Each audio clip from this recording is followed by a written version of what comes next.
Y tal cual mencionaba, eh, ya nos faltan cuestiones muy eh, puntuales con respecto al diseño de las edificaciones de albañilería confinada, ¿no?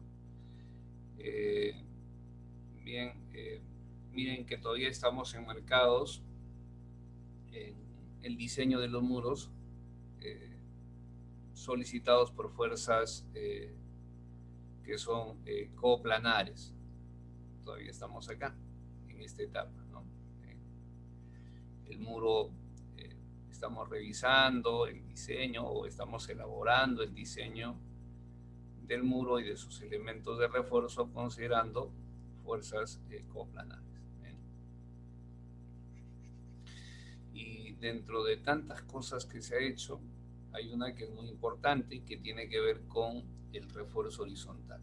El refuerzo horizontal son barras que se van a disponer a todo lo largo del muro, de extremo a extremo.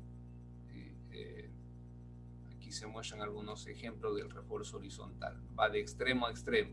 ¿Eh? Hay que diferenciarlo de las mechas, ¿no? Las mechas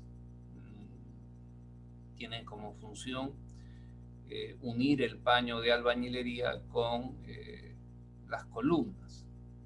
En cambio, miren aquí el refuerzo horizontal tendría doble función en algunos casos, ¿no? Es decir, la doble función sería eh, unir el paño de albañilería con los elementos de concreto y la otra función sería mejorar el comportamiento del muro, tanto frente a acciones coplanares como acciones perpendiculares al plano del muro. En el plano del muro, el refuerzo horizontal lo que va a mejorar del muro es la ductilidad del muro. Permite incrementar la ductilidad del muro, ¿no? Eh, y se incrementa de manera significativa, ¿no? Es decir, y hay algunos trabajos de investigación que habría que revisar, ¿no? Entonces, a eso se refiere, ¿no? Es el refuerzo horizontal. Si el muro tiene 20 metros de largo, bueno, hay que extender las barras en esos 20 metros, ¿no? Y obviamente estas barras se van a disponer en la junta. Entonces, la junta aquí que tiene, digamos, máximo 1,5 centímetros, lo ideal sería 1,2 centímetros. Entonces notarán que aquí el diámetro de esta barra pues no puede ser muy grande, ¿no? El, la junta, este mortero, debe proteger el acero, debe haber recubrimientos necesarios, ¿no?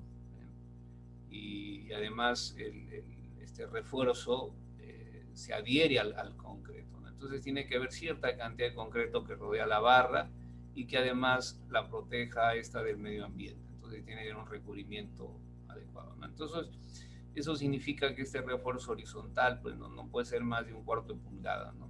Eh, eh, si quieren colocar barras de diámetro mayor, entonces ahí habría que incrementar el espesor de la junta, pero recuerden que si se incrementa el espesor de la junta, la resistencia a la compresión de la albañilería decrece de manera significativa. ¿Eh? Bien, bueno, en la norma técnica E070 se dan algunas indicaciones con respecto en qué situaciones deben colocarse refuerzo horizontal. Eh, recuerden que estoy haciendo énfasis esto varias veces, que estamos revisando la aplicación de la norma técnica de 070, la que es vigente, ¿no? La que está ahora vigente. Hay una propuesta de modificación que todavía no la publican de manera formal, no podemos utilizar eso porque simplemente no tiene todavía el aval o el respaldo del Estado. Entonces, miren, en la norma dice que todo muro confinado cuyo cortante bajo sismo severo sea mayor o igual a su resistencia al corte, o que tenga un esfuerzo axial de compresión, considerando la totalidad de la sobrecarga mayor o igual a 5 centésimas de F'M, deberá llevar refuerzo horizontal continuo anclado en las columnas de confinamiento. Entonces aquí está clarito, ¿no?, en qué situaciones debemos colocar refuerzo horizontal en el muro, ¿no? Miren, si ustedes recuerdan, en algún momento les comentaba sobre la ductilidad, ¿no? Y la idea es que en la medida que se pueda, hay que incrementar la ductilidad, ¿no? Y la ductilidad, miren, es dependiente de la intensidad de la carga axial de compresión. Si la carga axial de compresión se incrementa, entonces la ductilidad del elemento decrece. Entonces hay que tratar de reducir el esfuerzo axial de compresión, porque simplemente lo que hace es reducir la ductilidad del muro. Entonces, menor esfuerzo de compresión, el muro es más dúctil, ¿no? Bien, y eso no solamente aplica a los elementos de albañilería, sino cualquier elemento estructural, ¿no? La carga axial de compresión siempre reduce la ductilidad de los elementos estructurales, ¿no? Bien, entonces, ahora, ¿qué sucede si el cortante actuante es mayor que el cortante resistente? De acuerdo a lo que hemos visto, eso significaría que bajo la acción del sismo severo, el muro se agrieta. Y bien, entonces, y si el muro se agrieta, lo que hay que hacer es contener el crecimiento de esas grietas, que sean más anchas, más largas y más profundas, ¿no? Entonces, la manera de contener esas grietas, en este caso, es mediante la colocación del refuerzo horizontal. Entonces, miren, esta es la condición general, pero luego hay algunas particularidades, ¿no? Como se menciona aquí, que en los edificios de más de 3 pisos, 4 o 5, todos los muros portantes del primer entrepiso deben llevar refuerzo horizontal. Es decir, en el proyecto que ustedes están desarrollando de manera grupal, que es de 5 pisos, ya pues todos los muros del primer entrepiso deben llevar refuerzo horizontal, sí o sí, ¿no es cierto? Eso independientemente se cumpla o no lo anteriormente expresado. Y luego se habla sobre la cuantía del refuerzo horizontal. Miren, aquí hay una cuantía de 1 milésima. Y dice que el refuerzo horizontal debe penetrar en las columnas de confinamiento al menos 12 centímetros y medio y terminar en un gancho con una longitud de 10 centímetros. Aquí también, miren, hay una cuestión que quisiera mencionar. La vez pasada estuvimos, bueno, que asistieron a la conferencia del doctor Amador Terán. Él hablaba mucho sobre la influencia del refuerzo horizontal, ¿no? Y entre las cosas que hablaba era que, digamos, llegaban a un punto donde la ductilidad del muro se incrementaba casi un 200%, ¿no? Es decir, es muy importante el refuerzo horizontal. Pero hay algo también importante que tiene que ver con que si se coloca demasiada cantidad de refuerzo horizontal, es decir, esto es lo mínimo, ¿no? Pero debe haber un límite máximo. Aunque aquí, bueno, de manera indirecta se va limitando en función del espesor de la junta, ¿no? Pero debería haber un máximo. ¿Qué pasa si se coloca demasiada cantidad de refuerzo horizontal en un muro, ¿no? Es decir, colocan acá mucho acero horizontal, ¿no? De extremo a extremo, bien, y en una cuantía muy alta.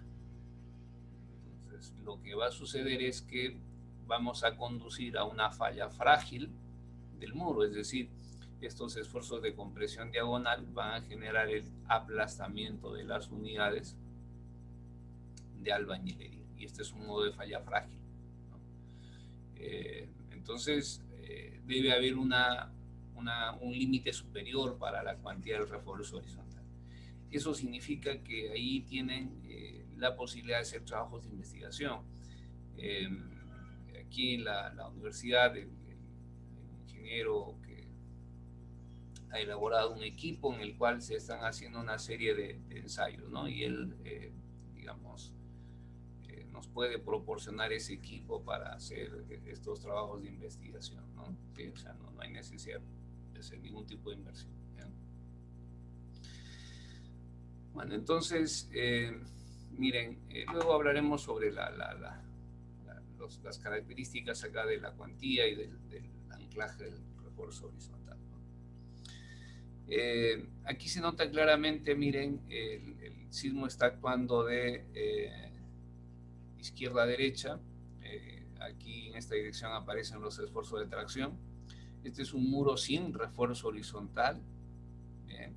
Y notarán que cuando no hay refuerzo horizontal, al muro se lo induce a que presente una sola grieta, una sola fisura, ¿no?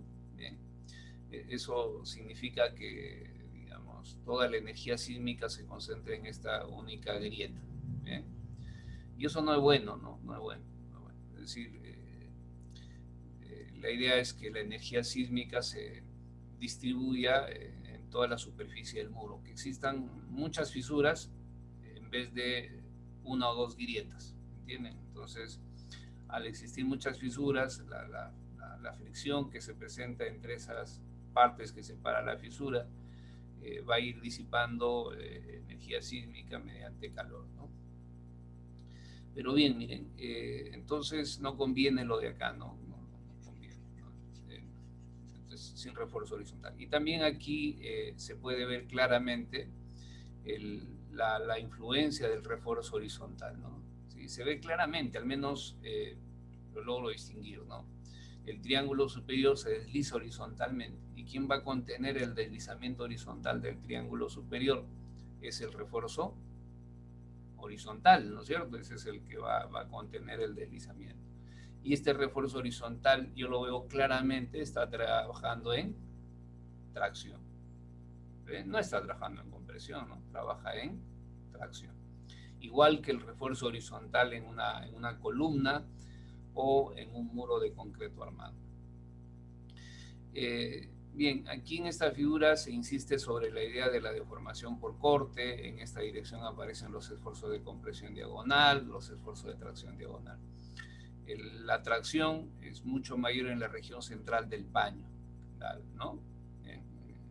Y la fisura se inicia acá, ¿no? O la grieta se inicia acá y luego se extiende hacia los extremos o hacia las esquinas del muro, ¿no?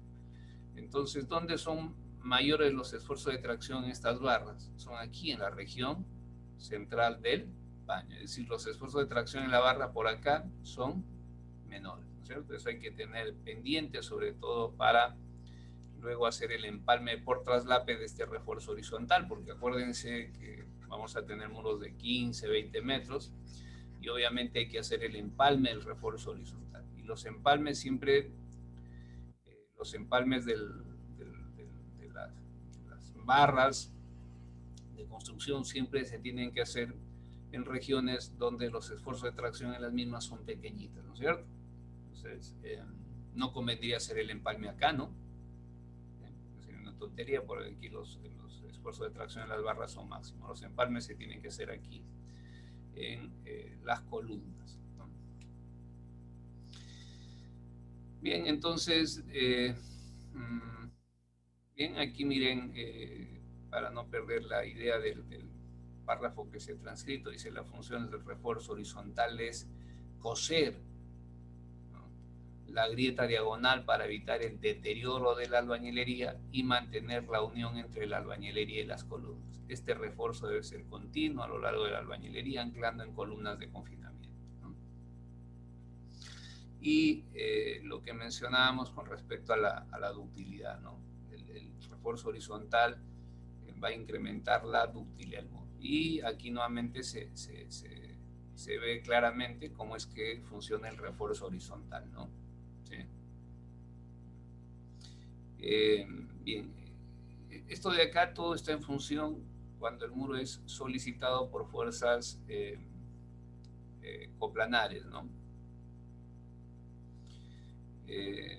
Pero miren, el muro también va a ser solicitado por fuerzas perpendiculares a su plano, ¿no? Y si ante la acción de fuerzas coplanares el muro está totalmente agrietado, entonces el efecto de la carga ortogonal va a ser muy, muy dañino, ¿no?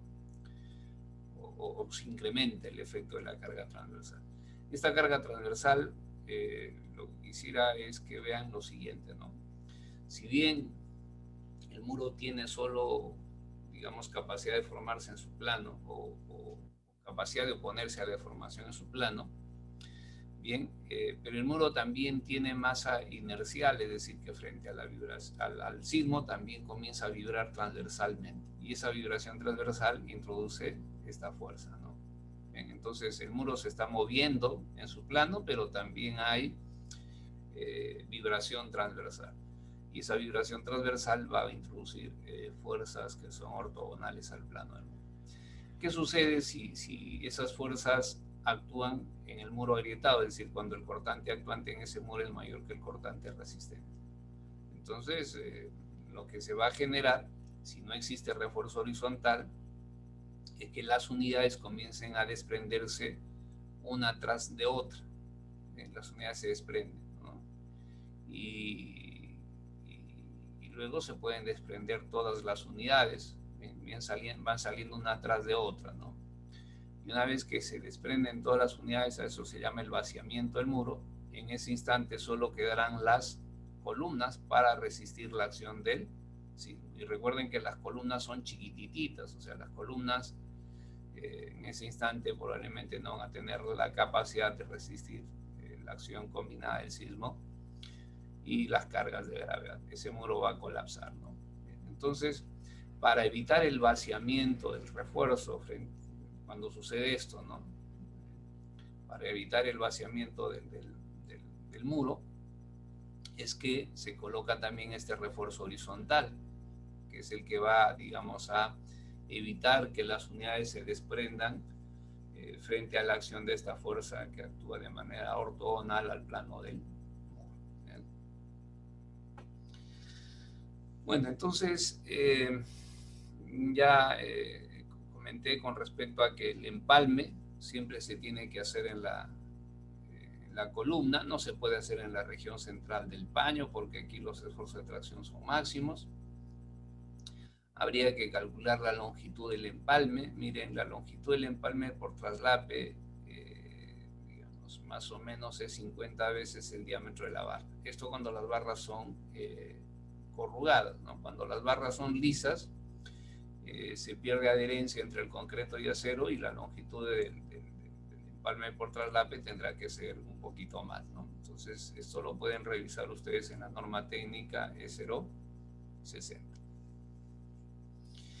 Bien, aquí en este gráfico, con esta figura, lo que se muestra es pues obviamente la sección transversal del muro, ¿no?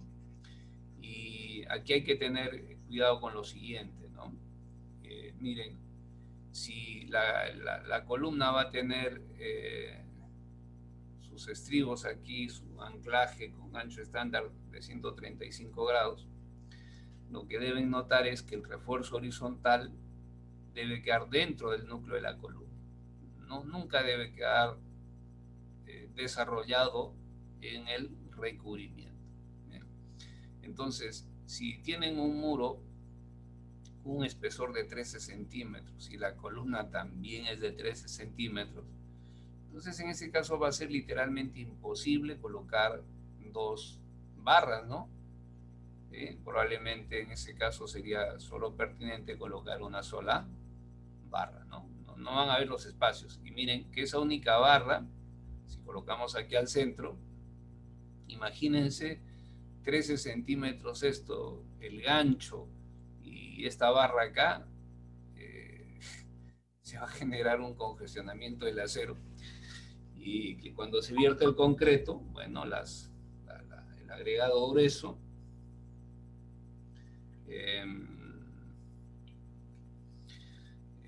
va a quedar atrapado por acá y se va a presentar la segregación del concreto y también se van a presentar las cangrejeras, ¿no? Entonces, eso hay que manejarlo, hay que tener cuidado con el diseño. Entonces, tal vez si el muro ya tiene un espesor de 23 centímetros, en esos casos sí, como que, digamos, probablemente se puedan colocar dos barras en paralelo, ¿no? Bien, se supone que esta es la cara de la columna, ¿no? Voy a tomar aquí un color un poco más, con un espesor mayor, ¿bien? Esta es la cara de la columna. Bien, miren, y en el extremo discontinuo, bien, del muro, esta es la columna extrema. El refuerzo horizontal, recuerden, está en tracción, eso hay que siempre tenerlo pendiente. Entonces hay que anclarlo. Se ancla mediante una porción recta más un gancho estándar. La porción recta debe tener una longitud de ¿cuánto? De 12 centímetros y medio, ¿no? Y la patita esta debe tener una longitud de 10 centímetros. ¿Bien? Eso significa, miren, que el peralte de la columna debería tener aquí una dimensión tal que permita el anclaje, el refuerzo horizontal, ¿no? Y aquí se necesita pues que más o menos esto sea de 15 centímetros. Por eso es que en la norma técnica 070 aparece que la sección mínima de concreto debe ser de 15 veces el espesor del muro. Pero les comenté que esto, digamos, 15 veces T aplica básicamente si es que pensamos en función del refuerzo horizontal del muro. Pero si pensamos en función del refuerzo horizontal de la viga solera, entonces esto requiere que más o menos sea 20 veces, ¿no?, el diámetro del refuerzo horizontal, o disculpen aquí, que el peralte de la columna, sea o resulte mayor o igual que 20 veces el diámetro del refuerzo longitudinal de la viga, ¿no? El de mayor diámetro. Si tomamos como referencia esto, decíamos que debería quedar que la sección de concreto debería ser más o menos, ¿se acuerdan? Tomando como referencia una barra de media pulgada, entonces el D queda más o menos de 25 centímetros. Entonces la sección de concreto de la columna debería ser de 25 veces D. Ahora, obviamente, entre estos dos hay que escoger el que resulte siendo el más exigente, y lo más exigente lo de acá, ¿no? Entonces, bueno, eso ya felizmente en la propuesta que se está presentando, han presentado, ¿no?, los especialistas que elaboran la norma técnica de 070 se está tomando en cuenta, ¿no? Bien, ahora con respecto a la cuantía, miren, en primer lugar, una barra de 1/4 de pulgada, que es lo máximo que le podemos colocar, tiene una sección transversal de 0.32 centímetros cuadrados, ¿bien?, y un diámetro de 0.64 centímetros. Bien, esto es, digamos, las características de una barra de 1/4 de pulgada. Aquí ustedes tienen la sección transversal de un muro, bien, acá. Bien. Miren, estos círculos de color rojo representan las barras. Estas barras tienen una sección transversal que será ASH. Bien, entonces si es una sola barra, bien, será pues 0.1 el ASH para una sola barrita de 1/4 de pulgada. El ASH será de 0.32, ¿no? Pero si colocamos dos barritas de 1/4, la sección transversal, que estamos con la sección transversal de acero que se estaría colocando en cada una de las juntas, sería de 0.64 centímetros cuadrados. Entonces, ese ACH representa el refuerzo horizontal, o la sección transversal del refuerzo horizontal dispuesto en cada una de las juntas. Y ese acero está, digamos, dispuesto a un espaciamiento S. Entonces, luego cada barrita tiene un área de influencia que sería S por T, ¿no? Ese sería el área de influencia, ¿no? Si esa área de influencia se denominado S por T, se coloca en el denominador y en el numerador se coloca la cantidad de acero, lo que obtenemos es la cantidad de refuerzo horizontal. ¿Bien? Es decir, qué cantidad de acero se está disponiendo en el muro. Entonces, esa sería la cuantía, ¿no? Dividir la cantidad de acero entre el área tributaria de cada barrio, ¿no? Y como ven, debería ser mayor o igual que una milésima. Aquí lo que nos interesa es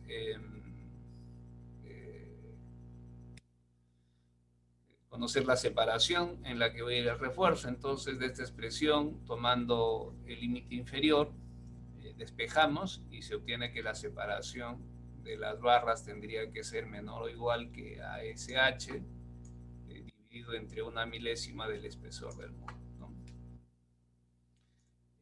No se olviden que el refuerzo horizontal debe quedar siempre dentro del núcleo de la columna. Y en algunos casos extremos, ¿no?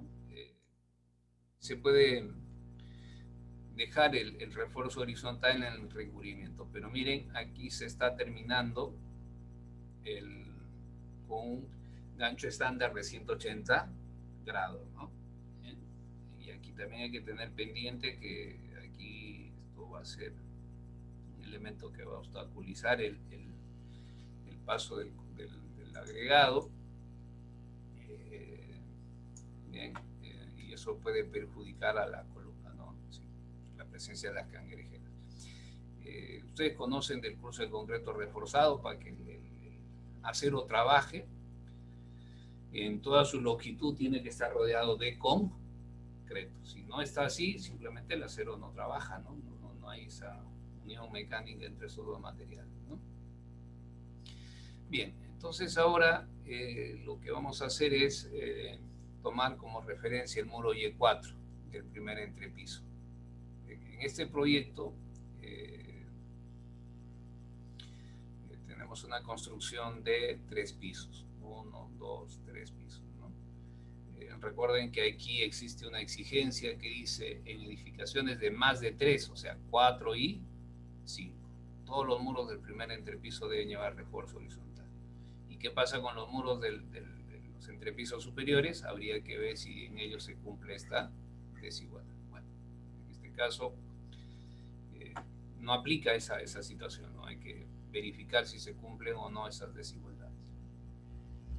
En el primer entrepiso, ¿no? El cálculo que voy a hacer aquí tendría que repetirse en el primero, segundo y tercer entrepiso. Bien, entonces, en el primer entrepiso, el esfuerzo axial de compresión en el muro, considerando el 100% de la carga viva, bien, resulta de 38.11 toneladas metro cuadrado.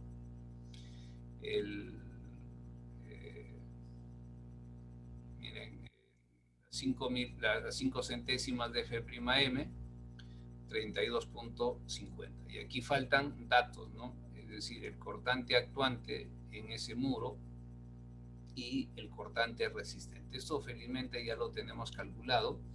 Recuerden que es el muro del primer entrepiso, ¿bien? Y debería estar por acá. Hay una tabla en la que se han ido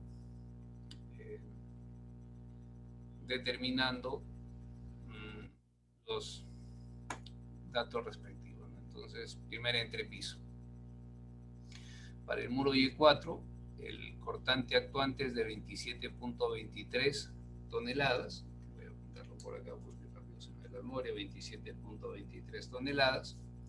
Y el cortante resistente es de 33.18 toneladas, ¿no? Entonces hay que ir a la última hoja.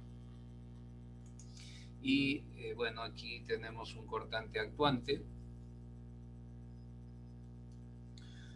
de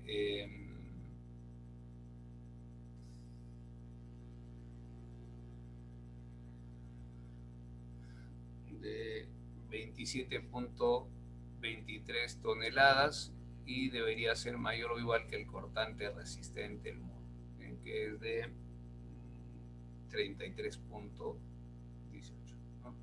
Si se cumple esa desigualdad, bien, entonces el muro debería llevar refuerzo horizontal, ¿no? Bien, entonces veamos. La otra condición es que el esfuerzo axial de compresión, que ya lo tenemos acá, que es de 38.11 toneladas metro cuadrado, resulte mayor que a 5 centésimas de F', que es de 32.50. Entonces, basta que se cumpla una de estas dos desigualdades para decir que el muro debe llevar refuerzo horizontal. Miren que acá el muro no se agrieta bajo la acción del sismo severo, pero esto, recuerden, los muros del primer entrepiso siempre se diseñan considerando que se agrietan bajo la acción del sismo severo, ¿no? Bien, entonces no se cumple esta desigualdad, según esto no debería llevar refuerzo horizontal, y cuando verificamos la otra desigualdad se cumple. Entonces basta que se cumpla una de estas dos para que el muro lleve refuerzo horizontal. Entonces el muro debe llevar refuerzo horizontal. Ahora, la separación del refuerzo horizontal será ASH entre 1/1000 del espesor del muro.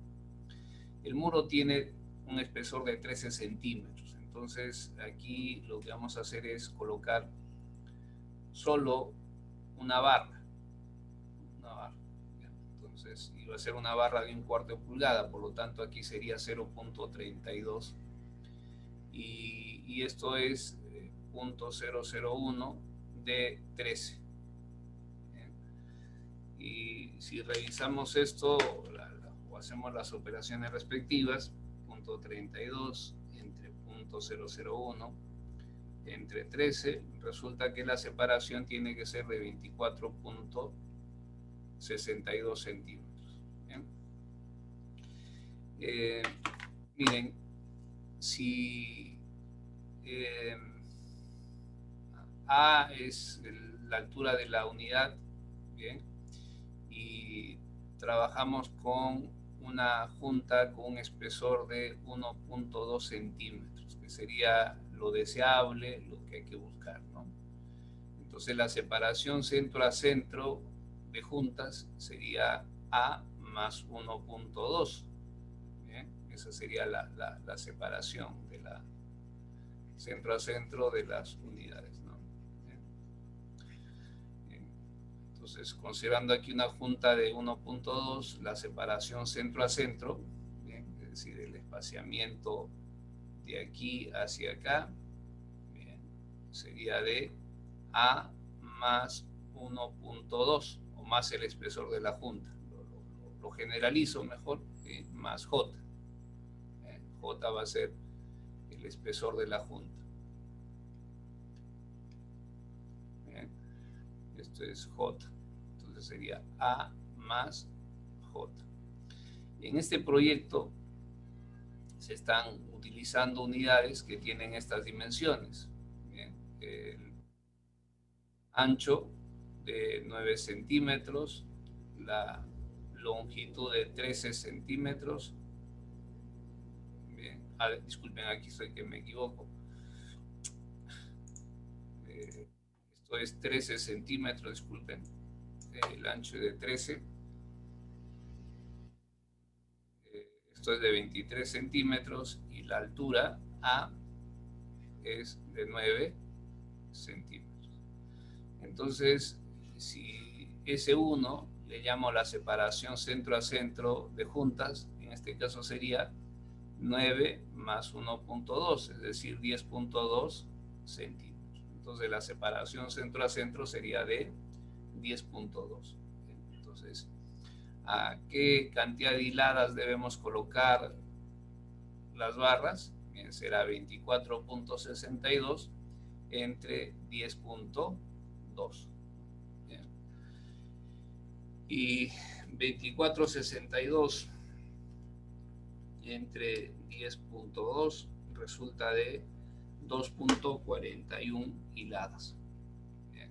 Entonces, esto hay que redondearlo hacia abajo. Entonces, se colocará aquí usar una barra de 1/4 de pulgada a cada 2 hiladas. Bien, entonces ese muro debe llevar refuerzo horizontal a lo largo de él, bien, de 1/4 de pulgada y cada 2 hiladas, ¿no? Si se entiende el concepto, aquí está, por ejemplo, cada 2 hiladas, ¿no? Sería aquí, aquí iría el otro, ¿no? Un poquito más abajo, ¿no? Cada 2 hiladas, ¿no? Aquí está el otro, ¿sí? Cada 2 hiladas, así iría el refuerzo horizontal. Bien.